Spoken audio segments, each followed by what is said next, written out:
Get on your knees, now. The command cut through the humid night air like a siren, sharp and absolute, echoing off the brick storefronts that lined the quiet Baltimore street. Red and blue lights pulsed in slow, hypnotic waves, washing over the cracked pavement, the dented mailbox, the parked sedan that still ticked softly from a cooling engine. Officer Daniel Brooks stood firm, one hand raised, the other resting near his belt, posture rigid with authority, eyes narrowed beneath the brim of his cap as he stared at the man in front of him. To Brooks, it was a simple scene, another stop, another suspect, another moment where control had to be asserted before it slipped. But the man he was speaking to didn't move the way Brooks expected. Marcus Reed stood beside his car, hands visible, shoulders relaxed, his breath steady in the cool air that carried the faint smell of rain and asphalt. His hoodie was plain, dark, unremarkable, the kind of clothing that made people overlook him without a second thought. Yet his eyes, calm, observant, tracked everything. The flicker of the cruiser lights, the angle of Brooks' stance, the distant hum of a passing truck somewhere beyond the block. 2 minutes. That's all it would take for everything here to change. But right now, Brooks saw none of that. He saw hesitation. He saw defiance where there was none. I said, on your knees. Brooks repeated, voice lower this time, tighter, as if the night itself was testing his patience. A couple across the street slowed their walk, their conversation fading into silence as they turned to watch. A phone screen lit up in someone's hand. The air shifted, not louder, not chaotic, just heavier, like something unseen had stepped into the scene and settled between the two men. Marcus exhaled slowly, the sound almost lost beneath the quiet crackle of the police radio.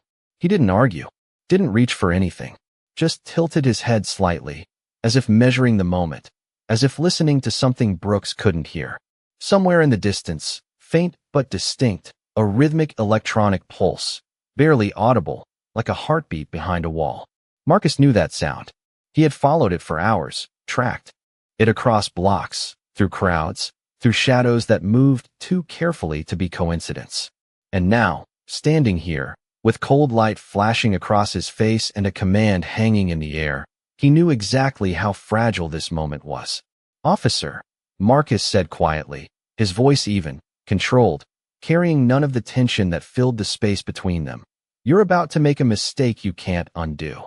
Brooks let out a short, humorless breath, shaking his head as if he'd heard this line 100 times before. To him, it was just another excuse, another attempt to stall, another reason to tighten his grip on the situation. But the light caught Marcus's eyes again, and for a fraction of a second, something in that gaze didn't match the story Brooks had already decided on. It wasn't fear. It wasn't anger. It was certainty, the kind that didn't shout, the kind that waited. And in the distance, that faint electronic pulse continued, steady, counting down something only one of them understood. Marcus lowered himself slowly, not out of fear, but with a precision that felt deliberate, controlled, like every movement had already been calculated before this moment ever happened. His knees touched the pavement, cool and slightly damp from a rain that had passed less than an hour ago, leaving behind the faint scent of wet concrete and oil. The flashing lights painted his silhouette in alternating red and blue, shadows shifting across his face, but his expression did not change. Not when Brooks stepped closer. Not when the sound of footsteps circled behind him. Not even when a second cruiser pulled up, its engine idling low, adding another layer of noise to the already tense air. Marcus kept his hands visible, fingers relaxed, resting just above his thighs. No sudden movements. No resistance. Just stillness. The kind of stillness that was not submission, but patience. Officer Brooks moved around him, boots scraping lightly against the pavement, his presence looming, confident, certain that he was in control of every variable in front of him. You think I have not heard that before? Brooks muttered, his voice edged with irritation, as if Marcus had already become just another file in a long list of encounters that all ended the same way. Everybody has a reason. Everybody has a story. Marcus did not respond immediately. His gaze drifted slightly, not toward Brooks, but past him, down the block where a street light flickered faintly, its glow interrupted by the slow movement of a figure in the distance. A backpack, dark, moving too steadily, too intentionally. the same direction Marcus had been tracking for the last 40 minutes. The faint electronic pulse grew just a fraction louder now, still subtle, still buried beneath the ambient noise, but unmistakable to him. Time was narrowing, each second stretching thinner than the last. "Officer," Marcus said again, his tone unchanged, calm in a way that almost felt out of place against the rising tension. "I need you to listen carefully." Brooks stopped pacing for a moment, tilting his head slightly, not in curiosity, but in mild disbelief that the man in front of him still thought he could direct anything about this situation. "You are not in a position to tell me what to do," Brooks replied, his words measured, controlled, but carrying a weight that suggested finality. Behind them, one of the bystanders shifted, the faint sound of a phone camera adjusting focus clicking in the background. The city seemed to hold its breath, waiting for something to break the moment open. Marcus inhaled slowly, steadying his voice, not because he was uncertain, but because he understood exactly how fragile the next few seconds were. "There is someone walking away right now," he said, eyes fixed beyond Brooks. "And if he turns that corner, you will not be able to catch up." Brooks followed the direction of Marcus's gaze for a brief second, just enough to register movement at the far end of the block, but not enough to fully process it. His attention snapped back almost immediately, dismissing it as irrelevant, background noise in a situation he believed he already understood. "Stay focused," Brooks said firmly, as if correcting a distraction. "You worry about yourself." Marcus's jaw tightened ever so slightly, the only visible crack in his otherwise composed exterior. Not frustration. Not fear. Just urgency, contained and controlled. The pulse in the distance continued, steady, mechanical, indifferent to the misunderstanding unfolding just yards away.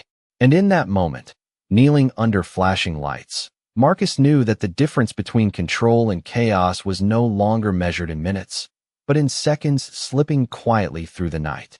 The silence stretched tighter, like a wire pulled to its limit, as the distant figure moved closer to the edge of the block, each step measured, unhurried, almost invisible to anyone not looking for it.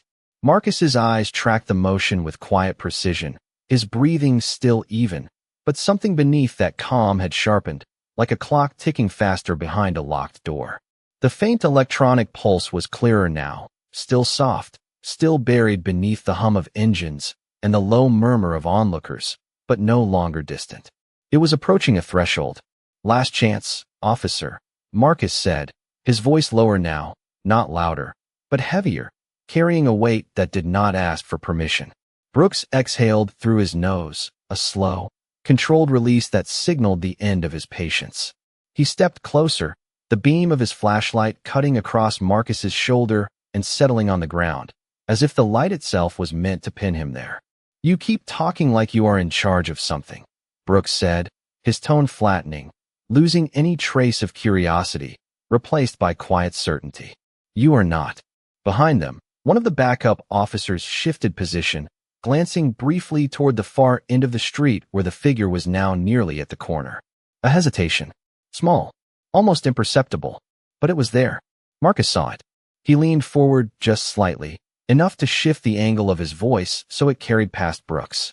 "Check the corner," he said, not as a suggestion, but as a directive shaped by urgency. The second officer frowned, caught between instinct and protocol, his gaze flickering back to Brooks for confirmation. Brooks did not even turn. "Stay where you are," he ordered, the command immediate, absolute, shutting down the moment before it could grow. The opportunity narrowed again. Marcus closed his eyes for half a second, not in defeat, but in recalibration. When he opened them, the figure had reached the corner. One more step, and he would disappear from view. The pulse continued. Steady, unforgiving. Marcus's voice changed then, not louder, not aggressive, but stripped of everything except clarity. "You are detaining the only person here who knows what that sound means." The words hung in the air, cutting through the static of flashing lights and distant traffic. Brooks paused, just for a fraction of a second, the kind of pause that does not come from doubt, but from something unfamiliar entering a controlled space. "What sound?" Brooks asked, almost reflexively, though his tone tried to mask the shift. Marcus tilted his head slightly, listening again, as if the night itself was speaking in a language only he understood. That one, he said quietly. Brooks listened. At first, nothing. Just the usual background noise. Then, faintly, almost beneath perception, a soft, rhythmic electronic tone, repeating with mechanical consistency. It was easy to miss, easy to dismiss. But now that it had been named, it was impossible to ignore completely. Brooks's eyes flicked toward the corner again, just in time to see the figure step out of sight. The street beyond swallowed him whole. The pulse did not stop. It only continued, unseen, somewhere just beyond reach. The second officer shifted again, unease creeping into his posture, his grip tightening slightly, not from fear, but from uncertainty that had no clear direction. Brooks straightened, jaw tightening, as if forcing the moment back into a shape he understood. "You are trying to distract us," he said, more to himself than to Marcus, as if repeating it could make it true. Marcus did not argue. He did not raise his voice. He simply held Brooks's gaze, steady, unblinking, the certainty in his eyes no longer quiet, but undeniable. And somewhere beyond the corner, hidden from sight, the steady pulse continued counting down something that neither flashing lights nor authority could stop. The air felt different now, no longer just tense, but fractured, like something invisible had slipped out of place and no one could quite name it yet. The flashing lights continued their steady rhythm, but the scene they illuminated no longer felt contained. Officer Brooks stood there, shoulders squared, but the certainty that had anchored him moments ago had begun to thin, stretched by something he could not fully explain. The sound Marcus had pointed out lingered at the edge of perception, soft, mechanical, persistent, threading its way into the silence between every word. The second officer shifted again, his gaze drifting back toward the corner where the figure had disappeared, then returning to Brooks, waiting for direction that did not come. Marcus remained on his knees, but his posture had not changed. There was no tension in his shoulders, no urgency in his movements, only a stillness that now felt deliberate in a different way, like someone who had already accepted the cost of being misunderstood. "You just let him walk," Marcus said quietly, not accusing, not raising his voice, but stating something that now hung heavier than any command that had been given. Brooks exhaled slowly, his hand brushing against his belt again, grounding himself in something familiar. "Nobody walked anywhere," he replied, though his tone had lost its sharp edge, replaced by something more measured, more cautious. "You are trying to create confusion." Marcus tilted his head slightly, listening again, as if the night itself was offering proof that did not require argument. The pulse continued, steady, unwavering, closer now than it had been before. "Confusion does not make that sound," Marcus said.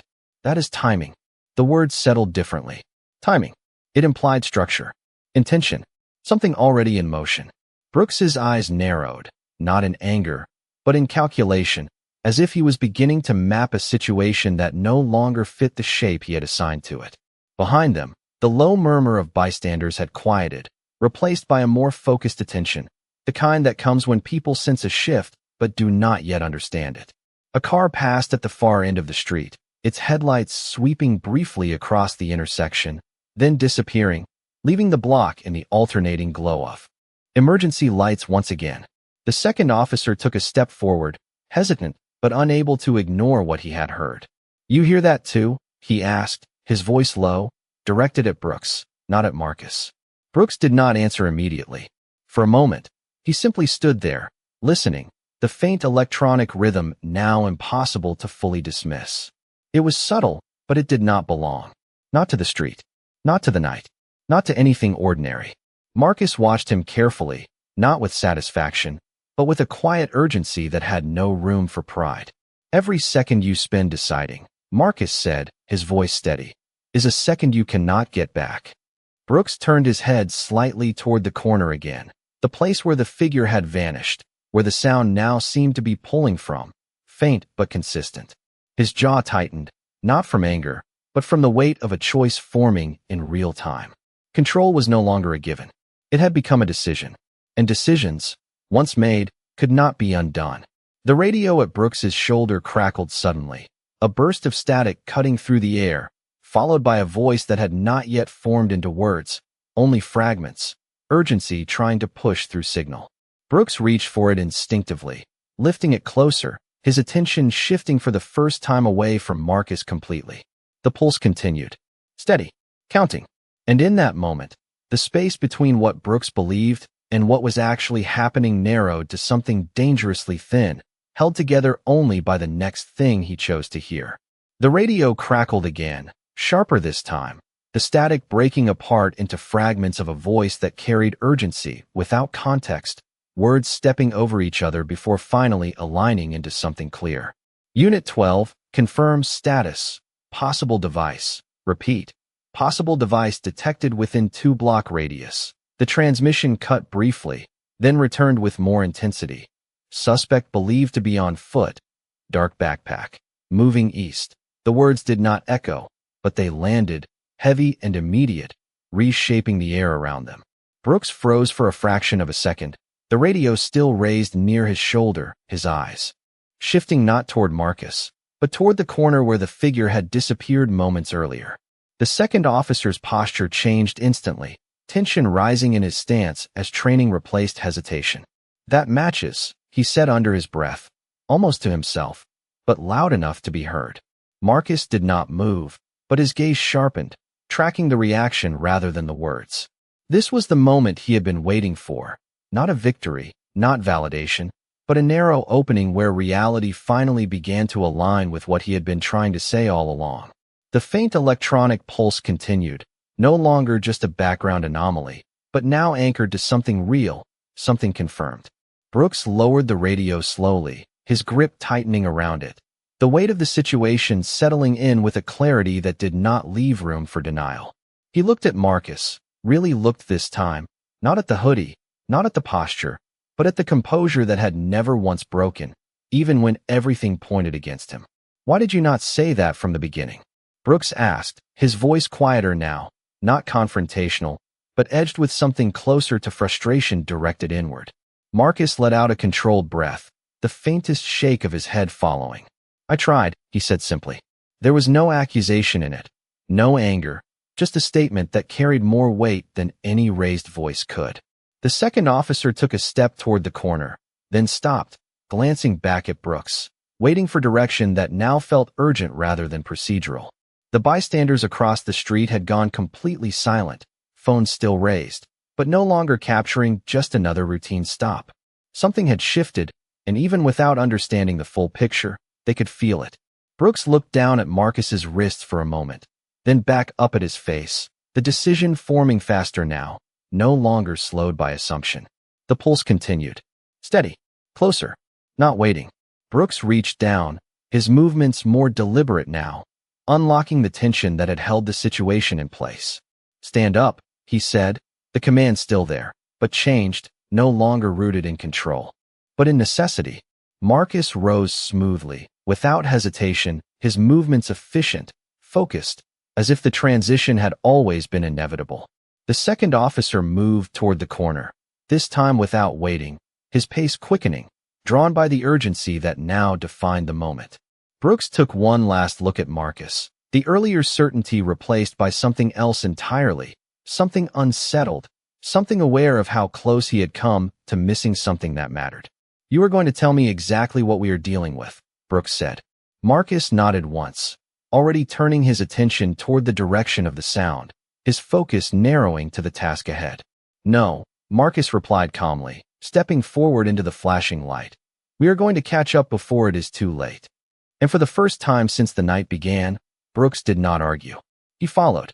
The moment they turned the corner, the world seemed to narrow into a single line of focus, the flashing lights fading behind them as the street ahead stretched darker, quieter, the hum of the city thinning into something more isolated. Marcus moved first, his pace controlled but urgent, eyes scanning every detail with precision, every doorway, every shadow, every reflection in the glass windows of closed storefronts. The faint electronic pulse was clearer now, no longer hidden beneath layers of noise, but present, steady, deliberate, echoing faintly between the buildings like a signal with nowhere to hide. Brooks followed just a step behind, his breathing slightly heavier, not from exertion, but from the shift in everything he thought he understood. His gaze moved differently now, no longer fixed on Marcus, but outward, searching, adjusting, recalibrating. How far? Brooks asked, his voice lower, more focused, the authority still there, but no longer rigid, now shaped by necessity. Marcus did not slow. Within 100 yards, he replied, his tone precise, measured, as if each word had already been tested against the reality unfolding ahead. The second officer moved along the opposite side of the sidewalk, his posture alert, eyes tracking movement between parked cars and alleyways, the earlier hesitation replaced by a sharper awareness. The pulse continued. Steady. Counting. They reached the next intersection, a narrow cross street dimly lit by a single flickering lamp. The asphalt here was uneven, patched over time, the faint lines of old repairs catching the light at odd angles. Marcus stopped for half a second, just long enough to listen, his head tilting slightly, isolating the direction. The sound was stronger now, not louder, but closer, more defined, no longer blending into the background. He turned slightly to the right, toward a row of parked vehicles that lined the curb, their windows dark, their surfaces reflecting fragments of light. There, Marcus said quietly, stepping toward a gray van parked halfway down the block. It looked ordinary at a glance. No visible damage. No movement inside.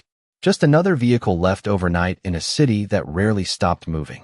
But the pulse was coming from within that space, contained, precise, mechanical. Brooks slowed as they approached, his instincts pulling him between caution and urgency, the memory of the radio transmission still echoing in his mind. "You are sure?" he asked, though the question felt weaker even as he said it. Marcus did not answer immediately. He stepped closer, his eyes scanning the exterior, the seams of the doors, the faint reflection of their movement across the tinted glass. Then he nodded once. "I have been following that signal for 43 minutes, he said. "It does not drift. It does not echo. It anchors." The second officer circled slightly, keeping distance, his hand near his radio, ready but not reacting prematurely. The street around them remained still, the distant city noise muted, as if the world had stepped back to give space to this moment. Brooks took a breath, slower now, deeper, the weight of the decision pressing down in a way that no training scenario could fully replicate. He looked at Marcus again, not as a suspect, not as a variable to control, but as someone who understood something he did not. "Tell me what we are looking at," Brooks said. Marcus's eyes remained on the van, his expression calm, but sharpened by focus. "Something that was not meant to be found this early," he replied. The pulse continued, steady, patient, indifferent to who stood outside. And for the first time that night, the silence between them was no longer filled with doubt, but with a shared understanding that whatever came next would define everything that had led to this point. Marcus raised his hand slightly, not to stop anyone, but to control the space, his eyes locked on the gray van as if it might respond to the attention. The faint electronic pulse was no longer just a sound. It was a presence now, steady and deliberate, echoing through the still air with a precision that felt intentional.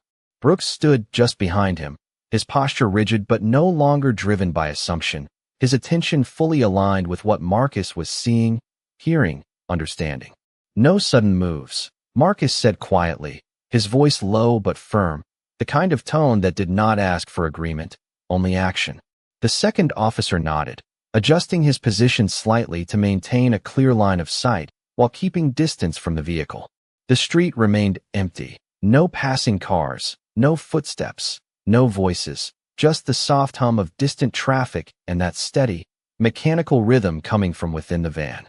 Marcus stepped closer, slow and measured, his gaze scanning the surface, the seams of the doors, the slight misalignment of the rear panel that most people would never notice.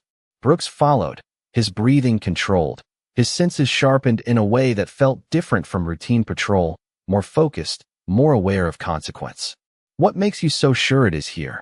Brooks asked, his voice barely above a whisper, as if speaking too loudly might disturb something fragile in the moment. Marcus did not take his eyes off the vehicle. "Because it stopped moving," he replied. "And whatever it is, it was not meant to stop." The words settled heavily, reshaping the silence into something more defined, more urgent. Brooks glanced briefly at the second officer, then back at Marcus, the earlier doubt replaced by a growing recognition that this situation was no longer his to control alone. "What do you need?" Brooks asked. It was the first time his voice carried something different. Not command, not resistance, but cooperation. Marcus reached slowly into his pocket, his movements deliberate, pulling out a slim, dark case no larger than a smartphone. He opened it with one hand, revealing a compact device with a small screen that flickered to life, casting a faint glow against his fingers. Numbers moved across it in a steady pattern, matching the rhythm they had been hearing. "I need time," Marcus said, his eyes shifting between the screen and the van. "And I need you to trust that I am not guessing." Brooks watched the numbers for a moment, then looked back at Marcus, something shifting in his expression, something quieter, heavier. "You have it," he said. The second officer stepped back slightly, giving Marcus space, his own attention now fixed on the surroundings, scanning for any movement that might return to disrupt the fragile control they had just established. Marcus moved closer to the rear of the van, his steps careful, measured down to the inch, as if the distance itself mattered. The pulse continued, steady, unchanged, but now every second carried weight. He placed his hand near the back door, not touching it, just hovering, listening, feeling for something beyond sound. Brooks stood still, watching, the earlier confidence replaced by a silent awareness of how quickly everything had shifted, how close he had come to missing this entirely. Marcus's eyes narrowed slightly, focusing, calculating, the numbers on his device reflecting faintly in his gaze. Then, almost imperceptibly, he nodded to himself. "This is it," he said quietly. The words did not carry panic. They carried certainty. And in that certainty, the entire night finally aligned, every moment leading to this single point where action, not assumption, would determine what happened next. Marcus did not rush, and that was the first thing Brooks noticed, the absence of panic in a moment that seemed to demand it, the way Marcus's hands moved with quiet precision as he adjusted the small device, eyes flicking between the steady numbers and the van's sealed rear door. The pulse continued, unchanged, but now it felt closer to something else, not just a signal, but a boundary they were about to cross. "Stay right there," Marcus said softly, not looking back, his voice steady, controlled, carrying the weight of someone who had done this before, who understood that hesitation and haste could be equally dangerous. Brooks nodded instinctively, even though Marcus could not see it, his attention locked on every movement, every shift in posture, every detail that might explain what he had failed to recognize earlier. The second officer remained a few steps back, scanning the street, his radio held close, ready but silent, the earlier uncertainty now replaced by a disciplined stillness. Marcus exhaled slowly, then reached forward, his fingers brushing the edge of the van's rear handle, not pulling it open yet, just testing the space, as if confirming something invisible. The device in his other hand flickered again, the numbers tightening into a pattern that matched the pulse exactly. "It is contained," Marcus said quietly, more to himself than to the others, his voice barely above the hum of the night. "That means it was placed, not dropped." Brooks absorbed the words, the implications forming quickly now, his earlier assumptions dissolving completely. "Can you stop it?" he asked, his voice low, careful, as if the answer might shift the ground beneath them. Marcus paused for a fraction of a second, not out of doubt, but calculation. "I can interrupt it," he replied. "Stopping it depends on how much time we have left." The words settled heavily, not dramatic, not exaggerated, just factual. Brooks glanced down the street, then back at Marcus, the weight of responsibility pressing differently now, no longer about control, but about trust in something he did not fully understand. "Whatever you need," Brooks said, his voice quieter than before, stripped of authority, replaced by something more grounded, more human. Marcus nodded once, then finally pulled the rear door open just enough to create a narrow gap. No sudden movement, no noise beyond the soft click of the latch releasing. The pulse grew slightly clearer, still steady, still mechanical, but now unmistakably coming from inside. Marcus leaned in just enough to see his eyes, adjusting quickly, taking in the layout, the placement, the structure of what had been hidden. He did not react outwardly, did not step back, did not raise his voice. Instead, he shifted his device, aligning it with what he saw, his fingers moving with controlled precision across its surface. Brooks watched closely, trying to read the situation through Marcus's stillness, through the absence of panic that somehow made everything feel more real. Seconds passed, each one measured, each one carrying weight. The pulse continued, but something about it began to change, not in volume, not in rhythm, but in intention, like a system recognizing interference. Marcus's focus sharpened, his movements becoming more deliberate, more exact. Then, quietly, almost imperceptibly, the pulse faltered for a fraction of a second. It did not stop, but it hesitated. Just once. Marcus held his position, steady, unwavering. Almost, he said under his breath. Brooks did not speak. He did not move. For the first time that night, he understood that this moment was not about force, not about command, but about precision measured in seconds and decisions that could not be taken back. The street remained silent, the city distant, the world reduced to a single point of focus at the back of a gray van where everything that had unfolded was about to resolve, not with noise, but with a shift so subtle it could only be felt, not seen. For a moment, nothing changed, and that was the most unsettling part. The way the night held its breath as if waiting for confirmation that what Marcus had done had actually taken hold. The faint electronic pulse continued for one more cycle, steady, mechanical, unchanged. Then on the next beat it faltered again, longer this time, stretching into a silence that did not immediately fill itself back in. Marcus did not move. His eyes remained fixed, his hands steady on the device, holding that fragile interruption in place, as if any sudden shift might bring it all back. Then the sound stopped. Not faded. Not weakened. Stopped. The silence that followed was not empty. It was full, dense, settling over the street like something physical, something that pressed into every surface and held there. Brooks exhaled without realizing he had been holding his breath, the tension in his shoulders releasing in a slow, controlled drop as the weight of the moment finally shifted. The second officer lowered his radio slightly, his posture easing just enough to signal that the immediate threat, whatever it had been, was no longer active. Marcus remained still for a few seconds longer, watching the device, confirming what the silence already suggested, his focus unwavering until the numbers on the screen stabilized into a pattern that no longer counted down. Only then did he step back from the van, closing the rear door gently, as if the object inside deserved the same control he had used to stop it. The street felt different now, not just quieter, but lighter, as if something unseen had been lifted from it.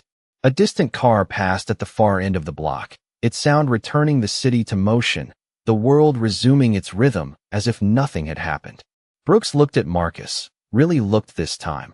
The earlier assumptions gone, replaced by something more complex, something that carried both recognition and the weight of what had nearly been missed. You knew exactly where to find it, Brooks said, his voice low, no longer questioning, just acknowledging. Marcus shook his head slightly, his expression calm, unchanged. I knew how to listen, he replied. The words settled deeper than anything that had been said before, not as a lesson spoken aloud, but as something demonstrated, something that could not be argued with because it had already proven itself. Brooks glanced down at his hands for a moment, then back at Marcus, the faint red and blue reflections still moving across both of them, though now they felt distant, almost irrelevant. I should not have, Brooks started, but the sentence did not finish, the rest of it hanging unspoken in the air between them. Marcus did not interrupt. He did not correct him. He simply nodded once, not in agreement, but in acceptance, as if the moment did not require explanation, only recognition. The second officer stepped closer, his gaze moving between them, understanding passing quietly without words. Somewhere behind them, the distant murmur of the earlier bystanders began to return, soft voices, cautious movement, the world slowly stitching itself